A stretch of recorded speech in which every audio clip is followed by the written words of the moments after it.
Hello, good day to you, Talking Really. And as you know, there's a lot of things that really get on my nerves about this government and the pandemic and disability, the way people are treated. But this will take the biscuit.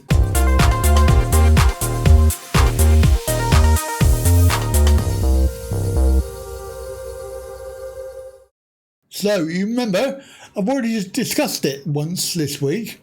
The fact is that DNR and healthcare is being denied to disabled people because if they get ill, they are seen as worthless.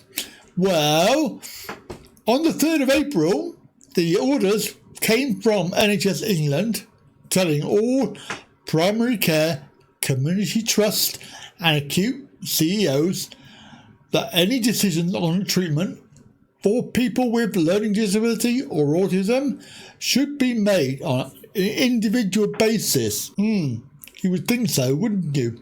Anyway, the NHS trusts, GP providers and clinical commissioning groups were again told on the 7th of April in a letter from NHS England, Chief Nurse Ruth May and Medical Director Stephen Powis. They were told not to send out blanket DNR forms. That's do not resuscitate. Last week, Matt Hancock said on the daily briefing that this was the case, that DNR would not be applied in a blanket format. So why is it that this story is out on the 24th, unprecedented number of DNR orders for learning disabilities patients? So, learning disability and mental health service providers say that it is still receiving unlawful DNR orders. Hospitals and GPs were told earlier this month that learning disability should not be used as a reason to apply DNR. However, the provider says that it has received further orders it suspects to be unlawful. Now, I could swear here and say, what the is going on, right? Because this is just getting really, really stupid. Turning Point, which provides supported living and residential care for people with learning disabilities, has raised concerns that it is receiving 13 unlawful do not attempt cardiopulmonary resuscitation or do not resuscitate orders from hospital specialists and GPs since the beginning of April.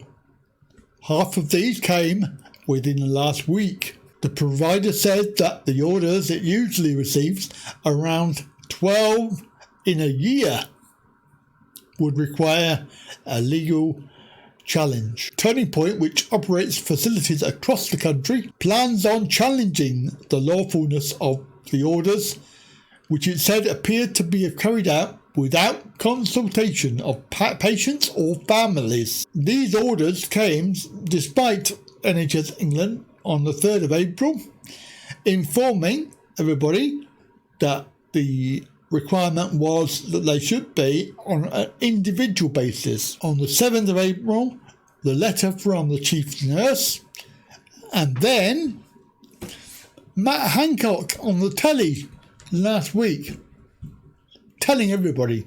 But this is obviously, they don't like to listen. The national action was prompted following reports of GP practices sending letters to care homes suggesting patients were unlikely to be admitted to hospital and requesting DNR forms to be signed. The chief exec of Turning Point said, over the past 2 weeks we've come across more unlawful DNRs put in place for people who lack mental capacity than we would normally see in a year. We will always challenge these decisions. Now, making an advanced decision on not to administer CPR if a person's heart stops solely because they have a learning disability is not only illegal, it's an outrage. Now, we are seeing that DNR orders have not even been discussed with the person or the staff or their families. This is very concerning, as it may potentially lead to people being denied a life-saving treatment that other patients would be granted. So, NHS England have been asked how they will monitor the issue and ensure DNRs were not wrongfully applied. Really, it is getting worse, I must say. I'm getting, as a person who could possibly be in this firing line, it's getting a bit scary. So, don't have nightmares, sleep well, as they say on telly. Have a good day and bye for now.